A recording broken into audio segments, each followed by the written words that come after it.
pessoal, vamos revisar agora alguns conceitinhos sobre Steepening e Flattening, que é a curva achatando e inclinando, e sobre algumas outras também. Vamos só fazer uma revisão rápida. Eu separei aqui 4 eventos históricos interessantíssimos, que eu montei a aula em cima do database do Profit. E o Profit ele não tem o histórico, ele, por exemplo, 19 ele não tem. Ele tem histórico de porra nenhuma, mas é que é a realidade. Então, por exemplo, Josley Day, a gente vai ter que acertar ao F25, 26 e 27. Mas depois eu passo da Bloomberg bonitinho pra você. Tô sem conexão com ela agora. Mas vamos lá. Separei 4 eventos históricos. Separei aqui. Pandemia mundial foi oficializada dia 11/3 de 2020. Então eu peguei a comparação dela do dia 10/3 e 11/3, tá? O corte emergencial do Banco Central Americano, mais o início do Quantitative Easing. Dia 16/3 teve o corte emergencial e o anúncio do Quantitative Easing. Eu vou pegar do dia 13/3 até o dia 16/3. Nesse meio tempo ali teve final de semana. Quantitative infinito, Quantitative Easing infinito. Começou dia 23, então eu peguei ali dia 20/3 a 23/3. Peguei ali porque também teve um final de semana aí no meio do caminho. É legal a gente ver isso daqui, esses exemplos históricos, que os caras eles deixam chegar final de semana para anunciar alguma coisa. Ali o corte emergencial, final de semana. O Quantitative Easing infinito, final de semana. O caso do Quantitative Easing infinito foi porque eles fizeram um programa de recompras com dinheiro infinito. Podiam comprar títulos infinitamente do que quisesse. Tanto que a gente está sofrendo até hoje, 2024, o que aconteceu lá em 2020. Que foi a maior injeção global de liquidez na economia. E até aqui, olha, que eu estava anotando para vocês, Estados Unidos, 15 de março, ele anunciou um corte emergencial nas taxas de juros para quase zero, entre 0 e 0,25, e teve o programa de recompra de ativos, Quantitative Easing. Em dia 23, ele expandiu o programa Quantitative Easing para ter uma quantidade ilimitada de compra de ativos. Beleza. Aí, olha aqui, ó. Isso aqui foi entre o dia 15 de março até o dia 23 de março. Dia 18 de março, o BCE anunciou um programa de recompra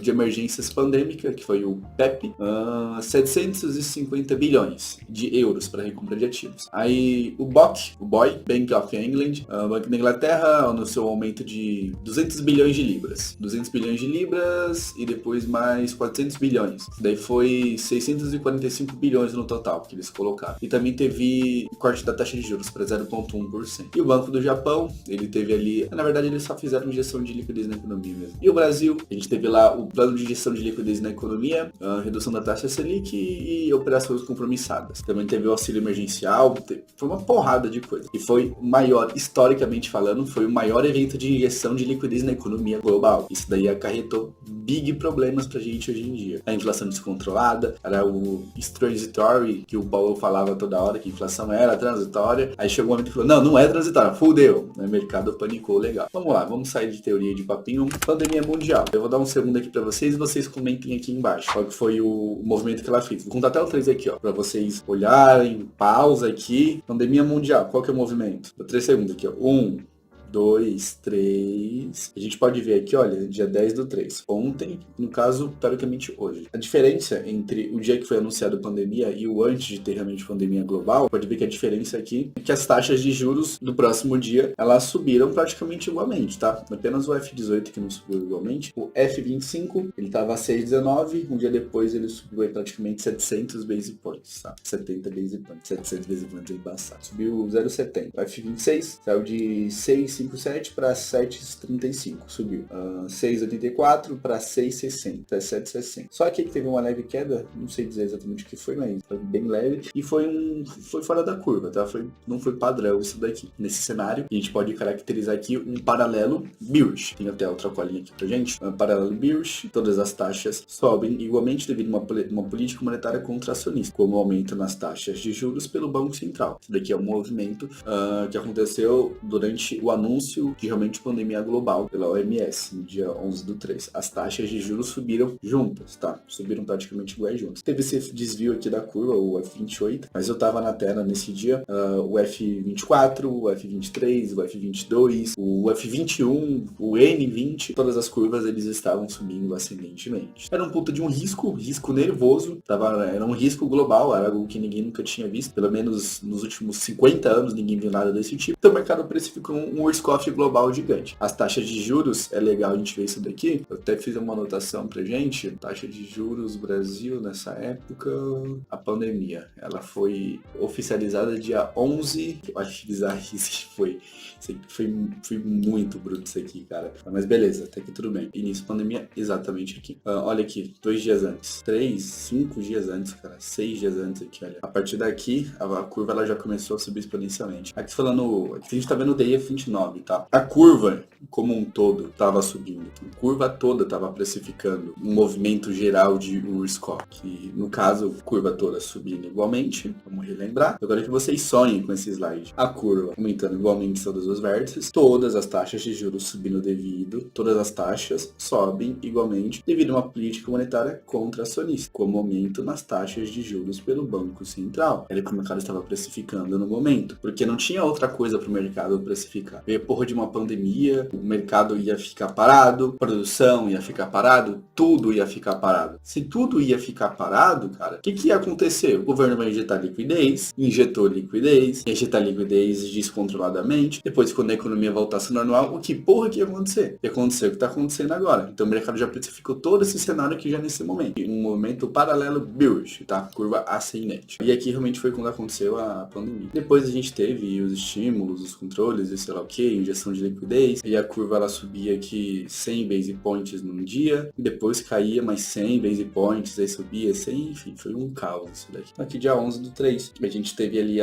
o corte de juros emergencial do Banco Central americano, mais o quantitativo, aqui a pandemia mundial, e aqui agora dia 16/3, exatamente aqui a gente teve corte emergencial do Banco Central americano, mas o quantitativo easing. A curva caiu forte, e isso que ela estava precificando pra gente. Bom, vamos por partes, senão eu vou confundir vocês, tá? Então beleza, a gente teve o anúncio da pandemia, deixa eu voltar a reanotar ele, foi dia 11. Aqui a gente teve um paralelo bearish, vamos relembrar, como que eu disse, quero que vocês sonhem com esse slide. Paralelo bearish, todas as taxas sobem igualmente devido a uma política monetária contracionista com aumento nas taxas de juros pelo Banco Central. Ou não é só necessariamente porque o Banco Central aumentou juros, tá? Qualquer coisa que gere expectativa e sentimento que o Banco Central vá fazer isso ou que ele deva fazer isso, pode gerar esse tipo de movimento pra gente, tá? Pandemia mundial. O mercado reagiu como? Fez um movimento paralelo bearish. Fechou. Todos os vértices subiram praticamente igual. Teve esse desviozinho fora aqui da curva, mas foda-se, ignora. Toda a curva fez isso. E também não tem movimento que explique isso daqui. Os outros vértices, 24, 22, 23, 21, eles estavam subindo também, igualmente. O corte emergencial do Banco Central americano mais o quantitative easing.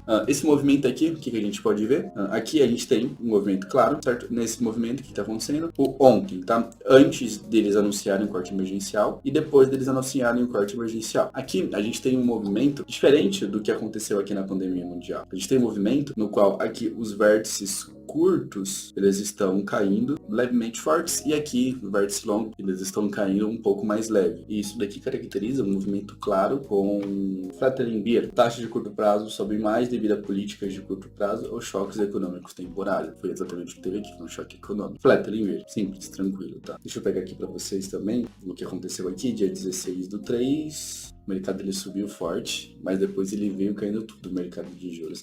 Lá fora foi mais interessante, em futuras lives eu mostro isso daqui pra vocês. Então, ele subiu, isso daqui foi circuit breaker, a porra toda, Bovespa, terceiro circuit breaker, o dólar, terceiro circuit breaker, foi muito louco esse dia. O mercado subiu com o anúncio da pandemia global, depois a curva caiu forte por conta dos anúncios de injeção de liquidez e do corte surpresa do Banco Central americano. Depois voltou a subir. O que a gente teve depois de evento aqui? Corte emergencial, e a gente teve o quantitative easing infinito, 23/3. Depois do quantitative easing infinito, o que aconteceu? Tá na cara o que aconteceu. Olha que coisa maravilhosa. E o mercado ele foi precificar ali a injeção infinita de liquidez do governo. Foi simplesmente isso. Por isso que as curvas não pararam de cair. Eu não vou falar que foi um movimento artificial, mas foi artificial. Foi aquelas injeções de liquidez na economia em formato de recompra de títulos, os auxílios emergenciais, uma porrada de ferramentas que eles usaram para estimular a economia no momento que a economia estava zero estimulada, que ninguém podia sair, ninguém podia gastar, ninguém podia fazer absolutamente nada, tá? Foi brutal. Então, resumindo, pandemia mundial. A gente teve aqui o movimento, teve um paralelo bearish, certo? Os vértices médios, curtos e longos, eles subiram praticamente iguais. aqui no quarto emergencial do Banco Central Americano foi um flattening bear, taxa de curto prazo sobe mais devido a políticas monetárias de curto prazo ou choques econômicos temporários. Quantitative easing infinito, a gente teve um steepening bear, tá? Taxa de curto prazo cai mais devido à ação de política monetária para estimular a economia no curto prazo. O que o governo fez? Fizeram aqui o anúncio do quantitative easing infinito para estimular a economia no curto prazo, exatamente um steepening bear. Josley Day, infelizmente, a gente só tem esse mínimo database, foda.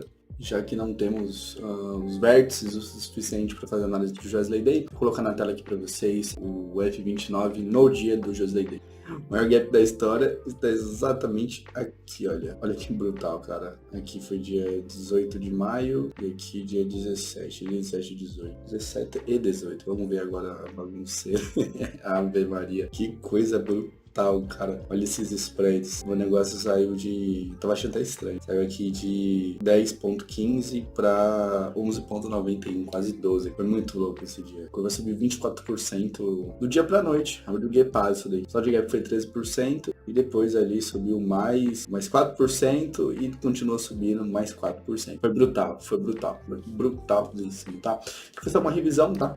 Depois eu trago uma aula mais completa com outros eventos e com a curva completa. Aqui se você olhando assim, falando, será que isso aqui não é uma butterfly negativa, né? Não, mas não é uma butterfly negativa, vai na minha. Pega o restante dos vértices, tá bonitinho, tá? Mas é isso, tá? Qualquer dúvida que vocês tiverem sobre essa aula, deixem aqui nos comentários, a gente vai complementando. Essa aula aqui, impacto dos fatores macroeconômicos na curva, acabei regravando ela junto com a aula de shifts paralelos e não paralelos. Então a aula aqui, impacto dos fatores macroeconômicos, eu vou fazer ao vivo com vocês pra gente recompilar tudo que vimos aqui nesse módulo, módulo sobre shift e shapes da curva, e lá eu falo um pouquinho mais sobre isso e a gente monta uma planilhinha ao vivo. Depois eu coloco aqui pra você. Se não tiver disponível, é porque a aula não foi gravada. Se tiver disponível, é porque obviamente a aula foi gravada. Tamo junto, pessoal. Qualquer dúvida, só colocar aqui.